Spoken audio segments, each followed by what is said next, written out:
Hi everyone, हमारे channel में आप सभी का स्वागत है। आज की इस वीडियो में हम पढ़ेंगे झारखंड के वन। झारखंड के वन एवं इसके वनोत्पाद से हमेशा एक क्वेश्चन झारखंड के सभी कॉम्पिटिटिव एग्जाम में पूछे जाते हैं, इसीलिए ये टॉपिक जो है बहुत ही महत्वपूर्ण है। तो वीडियो को हम लोग स्टार्ट करते हैं। सबसे पहले हम जानेंगे कि वन किसे कहते हैं। तो आपको ये याद रखना होगा कि एक large area dominated by trees, यानी कि वृक्षों से घिरे हुए एक वृहद क्षेत्र को या आवरण को हम क्या कह सकते हैं, वन कह सकते हैं। इसके अलावा आपको ये भी याद रखना होगा कि पूरे पृथ्वी के जितने सारे लैंडफॉर्म हैं, जितने सारे लैंड एरिया है, उस लैंड एरिया के लगभग 30% क्षेत्रफल क्या पाए जाते हैं, वन पाए जाते हैं। हमें ये भी याद रख सकते हैं कि अमेजॉन फॉरेस्ट को पृथ्वी का क्या कहा जाता है, लाइफ लाइन कहा जाता है, लाइफ लाइन ऑफ अर्थ कहा जाता है। किसे? अमेजॉन फॉरेस्ट को। क्लियर। आगे अगर हम बात करें हमारे प्राचीन ग्रंथों की, तो सारे प्राचीन ग्रंथों में भी वनों एवं वृक्षों के महत्वता के बारे में बताया गया है। मत्स्य पुराण में तो यहाँ तक कहा गया है कि एक वृक्ष जो होते हैं वो 10 पुत्रों के समान होते हैं। महाभारत में भी वृक्षों के महत्व के बारे में हमें बताया गया है। यदि हम बात करें भारत की, तो आपको ये याद रखना होगा कि भारत एक प्राकृतिक संसाधन वाला देश है, जिसमें वनों का योगदान अति महत्वपूर्ण है। भारत के जितने सारे जैव विविधताएं हैं वो वनों में ही पाए जाते हैं। इसके अलावा भारत पादप विविधता के दृष्टिकोण से विश्व में 10वां स्थान रखता है, जबकि एशिया में ये चौथा स्थान रखता है। तो विश्व में पहला स्थान कौन रखेगा? तो आपको ये भी याद रखना होगा कि विश्व में पहला स्थान रशियन फेडरेशन यानी कि रशिया रखता है, जबकि दूसरा स्थान ब्राज़ील रखता है। और भारत का स्थान कितना हो गया? 10वां। और हम एशिया की बात करें तो एशिया में पहला रसिया, दूसरा चाइना, तीसरा इंडोनेशिया और चौथे में कौन आएगा? भारत, यानी कि हमारा इंडिया। यदि हम बात करें तो भारत की, तो भारत में लगभग 46,000 पेड़ों की प्रजातियां पाई जाती है, जिसमें फूल वाले पौधे, औषधीय पौधे, ये सभी शामिल है। इसके अलावा हम ये भी याद रखेंगे कि भारत में वर्तमान समय में कुल पेड़ों की संख्या लगभग 35 अरब है, जबकि प्रति व्यक्ति पर लगभग 28 पेड़ बचे हुए हैं। क्लियर। चलिए आगे बढ़ते हैं। यदि हम आगे बात करें तो भारत में वनों एवं इसके क्षेत्र की जानकारी हमें वर्तमान समय में FSI यानी कि फॉरेस्ट सर्वे ऑफ इंडिया के माध्यम से प्राप्त होती है। आपको ये याद रखना होगा कि पहले भारत सरकार द्वारा एक संस्था बनाई गई थी, जिसका नाम क्या था? PISFR यानी कि pre investment survey of forest resources. इसकी स्थापना हुई थी 1965 को। बाद में इसके नाम को परिवर्तन करके क्या कर दिया गया? FSI यानी कि forest survey of India. Clear. और फॉरेस्ट सर्वे ऑफ इंडिया का स्थापना कब हुआ? तो 1 जून 1981 को। इसका हेडक्वार्टर देहरादून। और ये जो फॉरेस्ट सर्वे ऑफ इंडिया है, ये किस मंत्रालय के अधीन आते हैं? तो आपको याद रखना होगा ministry of environment and climate change. और वर्तमान समय में क्लाइमेट चेंज का कैबिनेट मिनिस्टर कौन है? तो याद रखिएगा, प्रकाश जावड़ेकर। क्लियर। आगे अगर हम बात करें कि FSI का भी वर्तमान समय में डायरेक्टर जनरल कौन है? तो सुभाष आशुतोष। FSI प्रत्येक 2 साल में यानी बायएनुअल रिपोर्ट जारी करता है। किस नाम से? India state of forest report. और यही रिपोर्ट होती है जो भारत एवं इसके सभी राज्यों के वनों के बारे में जानकारी हमें देती है। कौन सा रिपोर्ट? आपको हमेशा याद रखना होगा कि कितने सालों में? प्रत्येक 2 वर्षों में। किस नाम से? India state of forest report यानी ISFR। आगे बढ़ते हैं। अगर हम बात करें तो वर्ष 2019 को FSI का 16वां वन रिपोर्ट जारी हुआ। कितनवां? 16वां। इसकी स्थापना हुआ था 1981 को, लेकिन पहला जो रिपोर्ट आया था, फर्स्ट वन रिपोर्ट, ये आया था 1987 को प्रथम। और वर्तमान में जो आया है दिसंबर 2019 को, वो कितनवां है? 16वां वन रिपोर्ट है। ठीक है। क्लियर। आगे बढ़ते हैं। एक टर्म और भी है जो आपको याद रखना है कि हम लोग जानते हैं कि भारत एवं झारखंड जैसे सभी जगहों पर एक समस्या उत्पन्न हो रही है, जंगलों में आग लगने की समस्या। तो वर्ष 2004 से FSI यानी फॉरेस्ट सर्वे ऑफ इंडिया इस पर भी काम कर रही है कि कहाँ वनों पे ज़्यादा आग लग रहे हैं, कैसे इसको कम किया जाए, कैसे अलार्म क्रिएट किया जाए। तो इसके लिए इन्होंने क्या करती है, मूडीज़ का यूज़ करते हैं। यानी मूडीज़ का फुल फॉर्म आपको याद रखना होगा, मॉडरेट रिजोल्यूशन इमेजिंग स्पेक्ट्रोमीटर और GIS टेक्नोलॉजी। इन दोनों के माध्यम से जंगलों में आग लगने की समस्या को निपटारा किया जा रहा है। इस रिपोर्ट की आज हम लोग बात करेंगे कि इस रिपोर्ट में क्या क्या खासियत है और क्या क्या कहा गया है। तो सबसे पहले हम बात करते हैं ISFR रिपोर्ट की 2019 की। इस रिपोर्ट के अनुसार संपूर्ण भारत में कितने वन भूमि है? तो 712,249 स्क्वायर किलोमीटर। अब यहाँ देख सकते हैं 712,249 स्क्वायर किलोमीटर क्या है? वन भूमि क्षेत्र है, जो कि भारत के संपूर्ण भूमि क्षेत्र का कितना प्रतिशत है? 21.67% है। क्लियर। यदि हम क्षेत्र की बात करें कि भारत में वृक्ष और वनावरण, इस टर्म को भी याद रखिएगा, वृक्ष और वनावरण दोनों अलग अलग है। केवल वनावरण की बात करें तो अभी हम लोग क्या देखें कि लगभग 21.67% है, लेकिन वृक्ष एवं वनावरण की बात करें तो ये लगभग 24.56% है, जिससे कि हम लोग कह सकते हैं 80.73 मिलियन हेक्टेयर भूमि पर है क्या पाए जाते हैं, वृक्ष और वन पाए जाते हैं। यदि हम भारत के रिस्पेक्ट में बात करें तो हम ये भी कह सकते हैं कि भारत में सबसे ज़्यादा वन मध्य प्रदेश में पाए जाते हैं, जबकि परसेंटेज में सबसे ज़्यादा मिजोरम पे पाए जाते हैं, और सबसे कम कहाँ पाए जाते हैं तो हरियाणा में पाए जाते हैं। ये टर्म भी आपको याद रखना है कि मैक्सिमम कहाँ पाए जाते हैं, मध्य प्रदेश, मिनिमम यानी अगर परसेंटेज में मैक्सिमम कहे तो मिजोरम, और अगर मिनिमम कहे तो हरियाणा। क्लियर, आगे बढ़ते हैं हम लोग। अब हम लोग पढ़ेंगे झारखंड के वन। और झारखंड की बात करें तो आप लोग को ये हमेशा याद होगा कि झारखंड में 3 वस्तुएं फेमस है, जल, जंगल और जमीन। झारखंड के सारे टर्म इसी से स्टार्ट होते हैं, तो झारखंड में वन भी बहुत महत्व रखते होंगे। और इंडियन स्टेट फॉरेस्ट रिपोर्ट की बात करें तो हम लोग ये देखते हैं कि झारखंड में कुल जो वन है वर्तमान समय में वो कितना है, 23611 स्क्वायर किलोमीटर। कितना स्क्वायर किलोमीटर, 23611 स्क्वायर किलोमीटर है। ठीक है, इस वन को हम लोग झारखंड में कई भागों में या कई कैटेगरी में डिवाइड करते हैं।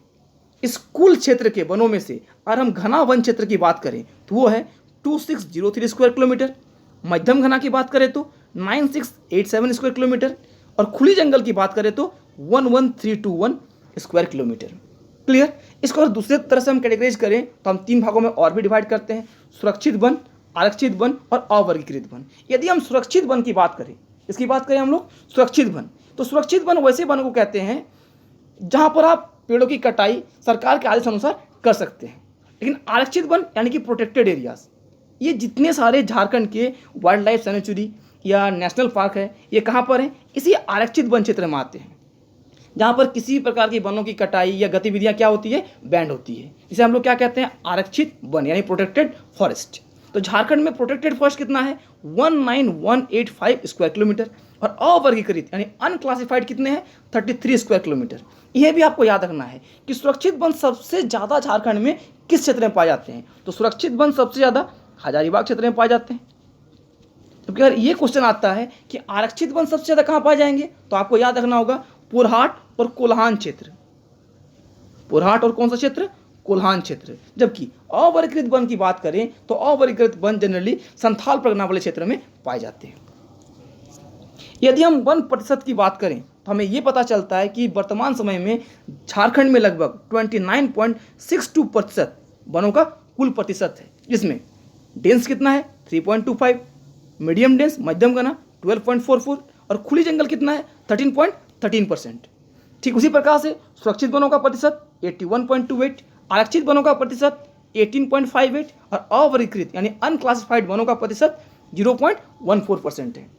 अगर हम बात करें झारखंड की तो झारखंड का कुल वन प्रतिशत भारत के वन क्षेत्र का 3.4% है।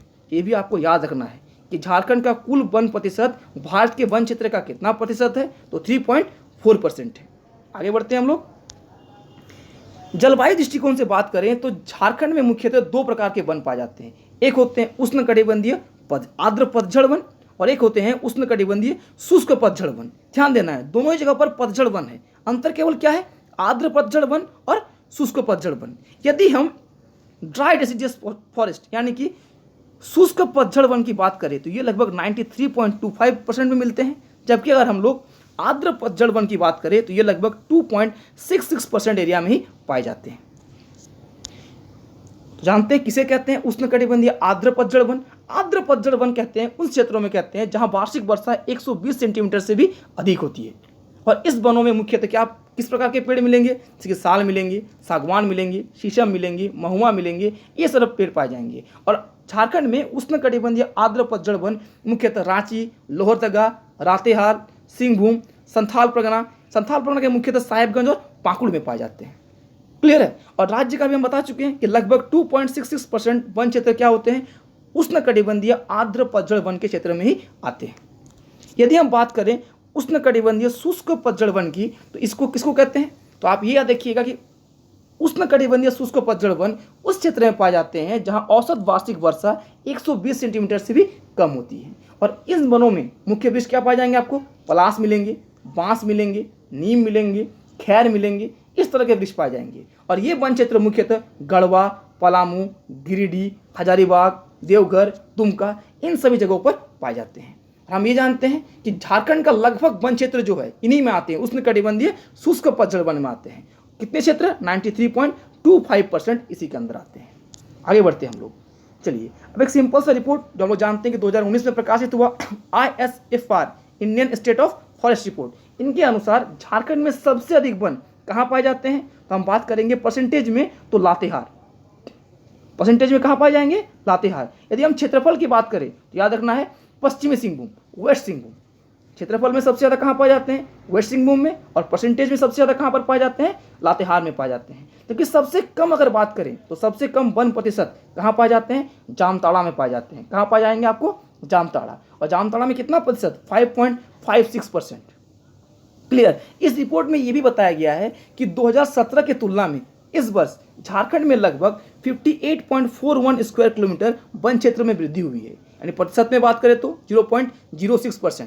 तो हम ये भी कह सकते हैं कि पिछली रिपोर्ट की तुलना में इस रिपोर्ट में झारखंड में वन क्षेत्र में कितने प्रतिशत की वृद्धि हुई है? 0.06%।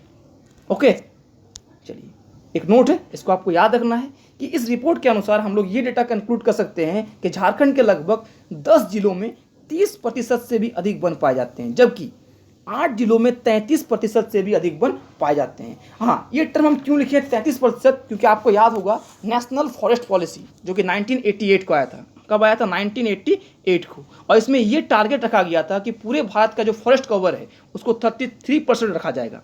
कितना करने का लक्ष्य रखा गया था? 33%। किस चीज़ का? National forest policy. क्लियर, 1988 के अनुसार। जबकि झारखंड के 8 जिले ऐसे हैं जहाँ कितने प्रतिशत से अधिक वन पाए जाते हैं? 33% से भी अधिक वन पाए जाते हैं। यदि हम Indian state of forest report की बात करें तो इसके अनुसार झारखंड में लगभग 177 प्रकार की पौधे की प्रजातियां पाई जाती है। कितने प्रकार की? 177 प्रकार की। ओके, आगे बढ़ते हैं हम लोग। हाँ, और वृक्ष आच्छादन की बात करें, ट्री कवर की बात करें तो झारखंड में वृक्ष आवरण कितना है? 2657 स्क्वायर किलोमीटर है। वनावरण की बात करें तो अलग है, वृक्ष आवरण केवल वृक्ष पाए जाते हैं तो कितने हो जाएंगे? 2657 स्क्वायर किलोमीटर। लेकिन एक दुखद बात है कि पिछले रिपोर्ट की तुलना में इस बार 265 स्क्वायर किलोमीटर वृक्ष आवरण के क्षेत्र में कमी पाई गई है। लेकिन आप अच्छे से याद रख सकते हैं कि कुल टोटल वृक्ष आवरण कितना है? 2657 और कमी कितनी आई है? 265। केवल 7 को हटा देना है।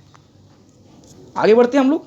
हाँ, एक जो समस्या है आग लगने की समस्या है, ये एक प्रमुख समस्या ना केवल झारखंड की बल्कि संपूर्ण भारत की है। अगर हम बात करें भारत की तो अभी हम बता रहे थे कि FSI 2004 से आग लगने की समस्या पर ध्यान रख रही है या उसका निपटारा कर रही है मूडीज़ के माध्यम से या GIS के माध्यम से। तो हम लोग जानते हैं कि भारत में सबसे ज़्यादा आग लगने की समस्या कहाँ होती है? मिजोरम में पाई जाती है। किस जगह पर? मिजोरम में पाई गई है। जबकि यदि हम झारखंड में बात करें तो झारखंड में आग लगने की समस्या सबसे ज़्यादा लातेहार, खूंटी एवं पश्चिम सिंहभूम जिले में पाई गई है। किन जिलों में? लातेहार, खूंटी एवं पश्चिम सिंहभूम। ओके, यहाँ आप देख सकते हैं सबसे ज़्यादा कहाँ पर है? लातेहार, खूंटी और पश्चिम सिंहभूम वाले एरिया में। आगे बढ़ते हैं हम लोग। कुछ पॉइंट है जो कि एग्जाम में सीधा आपको ऑब्जेक्टिव में पूछ सकते हैं। पहला क्वेश्चन तो यह आ सकता है कि 2019 की रिपोर्ट के अनुसार पिछले 2 वर्षों में यानी 17 और 19 के ड्यूरेशन में कौन सा ऐसा जिला है जहाँ पर वन वृद्धि दर क्या रहा? शून्य रहा, यानी किसी प्रकार की वृद्धि नहीं हुई। तो आपको याद रखना है वो जिला कौन सा है? रामगढ़। अगर ये क्वेश्चन आता है कि सर्वाधिक वृद्धि कहाँ पर हुई तो आपको याद रखना होगा कि सर्वाधिक वृद्धि कहाँ हुई है? चतरा में हुई है। जबकि अगर नकारात्मक वृद्धि की बात करें जहाँ पर वृद्धि हुई ही नहीं है, बिल्कुल जितने के नेगेटिव में चला गया, जहाँ था उससे कम हो गया है, तो उसमें 3 जिले आते हैं, सिमडेगा, कोडरमा और साहिबगंज। क्लियर। तो ये सारा टर्म आपको याद रखना होगा। तो ये था झारखंड के वन के बारे में। अब हम लोग नेक्स्ट वीडियो में देखेंगे झारखंड के वनोत्पाद के बारे में। Thank you.